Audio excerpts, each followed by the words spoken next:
Hi guys, this video is going to be a hair ramble and a product haul as well, because I've bought a bunch of stuff lately that I thought I'd share. So for anybody who is observant or gives a damn or isn't completely thrown off by how bad the quality is of these videos, you may or may not have noticed that my hair is now quite a bit lighter than it was in the last video. I've always been, I say always, for the last 10 years or so I've been this kind of blonde, and then earlier this year I decided that I was going to go darker. I felt like I needed a change. I had kind of got bored with the blonde, and so I went to my hairdresser and said, yeah, let's change it. So we did, and it was, yeah, it was a fun experience to do, to go through and to have the change and to see how I looked with different colour hair. And what I'm going to do is I'm going to insert a couple of pictures probably while I'm talking or at some point in this video, just so you can see you know, what colour my hair is now compared to what colour it was then. So we went about 2 shades darker, which doesn't sound like a lot, but what had happened was I'd been really light and I'd been this colour, and this, for anybody who knows this kind of thing, this is pre-lightener to get it this light, but typically the colour I was before, I was a 10-1 because I'm naturally already quite fair, but there's red in my kind of undertone. So we only went to about an 8, I think. It wasn't a big, you know, I wasn't goth Beth. It was like, it wasn't a big jump. It was blonde to like kind of darker blonde really, with more red. The red was a lot more apparent. So the picture I'm going to put here now, this is the colour that I went. I think it was about February, so this is the colour I went. It's not a great picture. I feel like I have a really weird expression on my face, but this is, you know, this is the picture, and this is, yeah, this is what it looked like.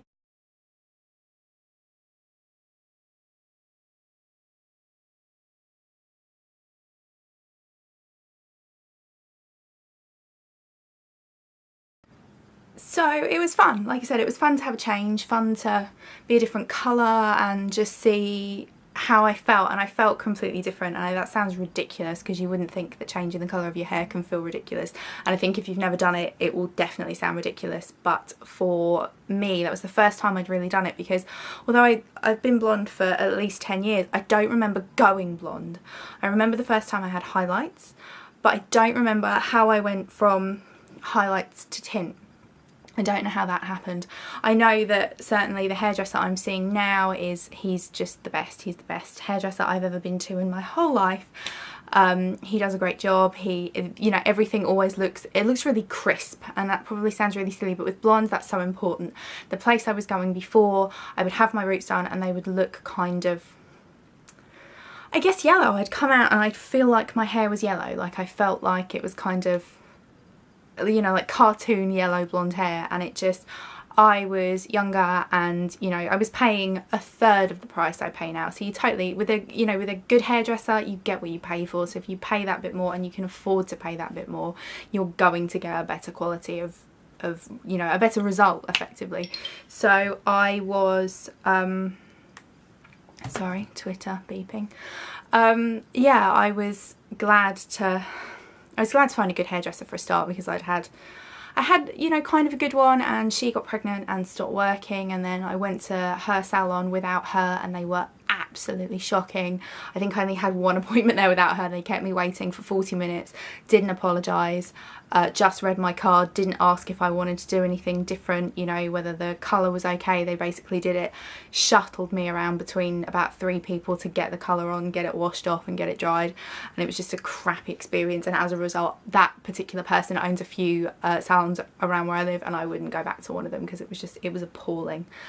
I then had my stylist from there do my hair in my kitchen, and then the next time I went to book back in with her, I just never heard back from her, so it was kind of like, right, okay, screw this, and I went somewhere else. And the next place I went to was a more established salon in town. It's a place that's been here for, I don't, like a gajillion years. It's one of those places that's just, it's local landmark kind of thing, and they were okay. It was really expensive.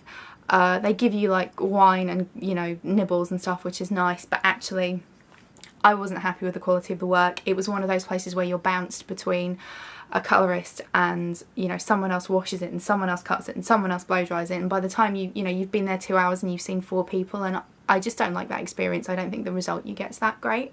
So my final straw there was really that the person I saw that was doing my colour, at that point, and that was every bit of 3.5, 4 years ago, I'd gone to her and said, you know, I'd like to do something different. And she was like, well, what do you want to do? And it was like, well, I don't know, give me some suggestions. And her suggestion was, if it ain't broke, don't fix it. And it was like, well, yeah, something here's broke, obviously. And that was it. So I never went back. Found this place. This was a new place in town 3 years, I guess, ago. And I went in there and I made an appointment, and I just, if they ever leave, if this place ever shuts and they move, I'm following them. Like, that's how important it is now. Like, now I found that good hairdresser, and I know that most of you that stick with one hairdresser will probably totally understand that feeling, because you have that one person, you completely trust what they do, you know that they're not going to screw it up, it's just perfect. And so I would, yeah, you know, I'd follow them around. And so from seeing him, the quality of the colour was completely different. I wasn't going yellow when I was having my roots done. He was using a stronger developer, meaning that it was a much more, I don't really know how you'd word it, because I'm not, you know, I'm not a qualified hairstylist, but it was a much kind of cleaner, crisper result. The blonde wasn't yellow, it was blonde. And you know, that's how it's been ever since. And so yesterday I went back in and I said, yeah, I need, you know, I want to go lighter again. And so here we are. So we're back to kind of where I want to be. And the next time I'm going to go back, we'll go back. This was highlights, this was full head of highlights, and just pre-liner. So it's just you know, like a blonde everywhere. We didn't mix in any other colours, just did the blonde. And the next time I go back, it'll be back to my old routine, which was tint on the roots and a few, you know, strategically placed highlights, lowlights, different colours and that kind of thing. So I'm looking forward to kind of starting fresh, because I think part of the reason that I'd wanted the change was that we'd kind of done everything. We'd done every possible, you know, sensible-ish colour of highlight, low light. We'd done a lot of bleach, and so it was starting to look really flat, and it got to the point where it needed a change, and we did it. And, you know, now we're kind of back to where I want to be. I think this feels like it's a lot more me, like it's, I guess, just what you get used to, but I'm happy. It's, you know, my hair never looks amazing. Like, that's the thing for me. Like, it looked amazing when I walked out of there last night, because it always does when someone else has just done it.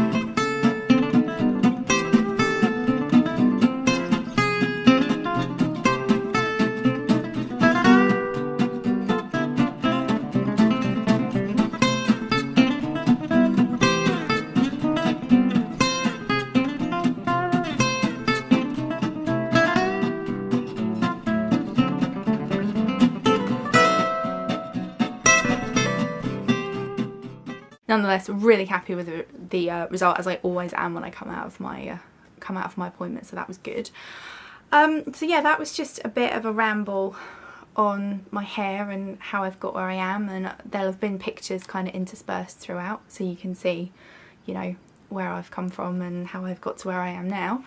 And the next half of this video is going to be a haul on some products that I've got, so stick with me and I'll be back in a minute. Probably not even a minute, like a second. Back in a second. There'll be a little card that says something like hair product haul, and then there'll be me again. So I'll be with you in a second. Okay, so back again. Well, didn't really go anywhere, but just, you know, editing and stuff. So products that I've bought. I bought a bunch of stuff yesterday in the salon because they have a huge range of products and I'm always tempted by the shinies. So I bought a bunch of stuff in there, and then I got a few other things the week before or 2 weeks before, or at some point in August I picked up some other hair stuff that I'd put in a bag to go with a haul that was going to go with a makeup haul, but now I have enough hair products that I can do a hair haul. It's kind of separate. So starting up, last time I went and had my hair done, I picked up a couple of Moroccan oil products, which were I think it's the Luminous hairspray and the revitalizing mask. I think it was the revitalizing mask, in a pot hair mask, and I love them. They're really nice products. The hairspray smells so good, and they were the first Moroccan oil products I've ever tried. And so when I was in there yesterday, I got these. So it's the extra volume Moroccan Oil extra volume shampoo and conditioner that goes with it as well. I was originally going to get smaller size bottles of these, but the price difference for almost double the product was about £3 a bottle, and it just seemed crazy to just not get the bigger one. So hopefully I'll really like it, otherwise I'm going to be struggling to get through these. So I have these, happy with that, and I'm going to start using those. I currently have a Pureology shampoo and conditioner that I need to finish before I start anything else, and it's just agonising because I really don't like it. It's the second time I've tried Pureology shampoos and I just don't get on with them. There's something about it that doesn't feel right in my hair. I love Pureology styling products and I bought a couple yesterday, but the shampoo and conditioner just never really feels right. They smell kind of nice, but it's the lack of sulfates and all that kind of thing. They just never really feel right on my hair, and I kind of can't get used to them. So I'm just gradually trying to get through these 2 bottles, although I expect by the time I'm about, you know, 3/4 of the way through, they're just going to get binned because I'm starting to lose the will a little bit. Like I'm really not enjoying it at all. So saying that, I did pick up 2 Pureology styling products. The first one I'll mention is this one, which is actually a really cool product.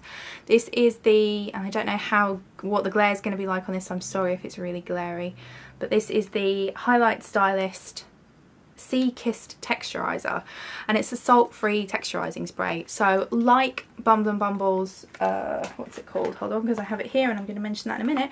Like Bumble and Bumble's surf spray, which is there, I'll be on to that in a sec.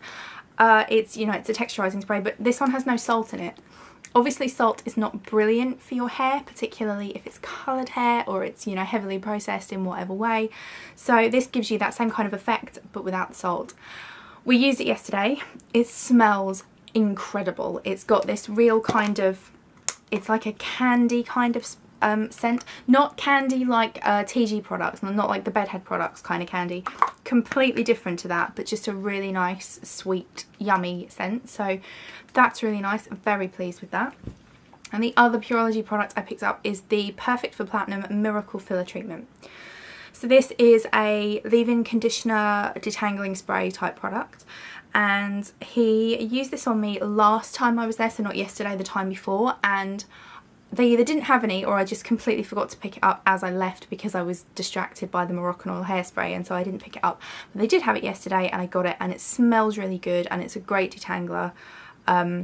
And as I said, I really like the Pureology styling products. I just don't like the shampoo and conditioner, so I'm going to really enjoy using this one because I don't really use a detangler that often. I have a Tangle Teezer, or I have about 5 Tangle Teezers kicking around, but yeah, this smells so good that it's going to be like, there's going to be no problem in me getting through this. Then 2 more products. This one is my first ever Kerastase product. I've never had one before.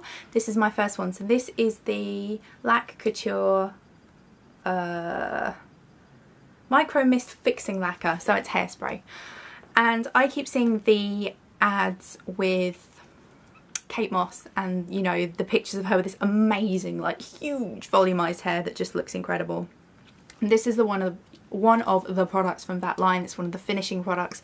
I think the actual styling products are in like a pretty teal blue kind of can or bottle or pump or whatever. But I picked this up because it smells really nice, and that's enough for me. So I like to have different hairspray options. So I have this one to try. So I'm kind of pleased with that. Final product I got at the hairdressers was this Cloud9 Magical Quick Dry Potion. So it's this little tiny bottle here of heat protection, you know, quick drying spray stuff, and it's only a little baby one. And it's a dual phase product, so you can see that there's 2 phases, 2 different coloured liquids, and you shake it and you mix them together and you get this really pretty blue, you know, liquid, because obviously that's important. The blue liquid, clearly important. And so I got this. I have Cloud9 straightening irons and I love them. I think they're absolutely brilliant. They're the best straighteners I've ever had. They heat up so fast and they really glide through the hair really nicely. So I'd seen this around, but I'd never seen it in there before, and so I decided that as it was just a little mini one, I'd pick that up to try. So I'm looking forward to just seeing whether that actually works. So I like the idea of reduced drying time. Not that my hair takes long to dry anyway, because it's kind of fine, there's not a lot of it. It's usually a pretty quick process to kind of get through and dry it because I don't use a brush, I rough dry with my hands. So it'll be interesting to see how that works out, so that'll be fun. And my last two products are both Bumble and Bumble, and I picked these up a couple of different places actually. This little surf set I've seen around and I got it in Boots. My reason for buying it was I've never tried the surf spray, although I do have another mini sample size kicking around somewhere that I got. I think it was the Selfridges Summer Beauty Box had it, so I have it, I just haven't tried it. And then this also has the Surf, is the foam wash shampoo and cream rinse conditioner, so that's those two bottles there. And I wanted to try them, I just didn't want to spend, what are they, like 22 pounds on a single bottle of shampoo for something that I might not like. This little set was 18, I got it in Boots and I used my advantage points, so technically it was free, so you can't really beat free to try something. And then the last product is the Creme de Coco Tropical Riche Mask. And I got this in Space NK. I'd gone in because, oh god, breaking things. I'd gone in because I had an incentive. I have their Indulge loyalty card. I had an incentive I needed to spend before, you know, the end of that week or something because it was going to expire. Didn't really know what I wanted, wasn't very inspired by the makeup, and God knows I walked around that shop enough times to, you would think that something would have jumped, and it didn't. And I was just chatting to the woman who was working there and she said, you know, what about hair mask? And it was like, okay. So she led me over to this one, said it was really nice, that it, you know, it was a particularly popular seller and that she really liked it, and I just figured what the hell, I'll give it a go. So I paid, I don't know, £18 instead of 23 or something like that because I had the, you know, the £5 off thingy. But haven't tried it yet, haven't really tried anything, trying to get through that Pureology stuff just to make it go away so it's gone forever and I never have to use it ever again. And then I can start on some kind of nice fun stuff, so I'm looking forward to trying that just because of how good it smells. And that's pretty much it. That was kind of a longer ramble on my hair than I'd really planned, and a haul of a few products that I've picked up and I'm looking forward to trying. Hopefully some of these will end up in favourites video because some of them are kind of expensive, and so to not like them and have them be kind of expensive would be annoying. So we'll see how it goes, and hopefully some of those will pop up in videos a bit later on. I think that's it for this one. If you have blonde hair and you have any recommendations for products that you think I should try, definitely leave me a comment below because I'm always keen to hear what other people think's, you know, good, or kind of as a contrast, anything that you know is just complete crap and would recommend that I don't try, tell me that too, because if I can like not waste money on something, that would be great. So yeah, that was it. Thank you very much for watching, and I'll be back soon with another haul video. Bye.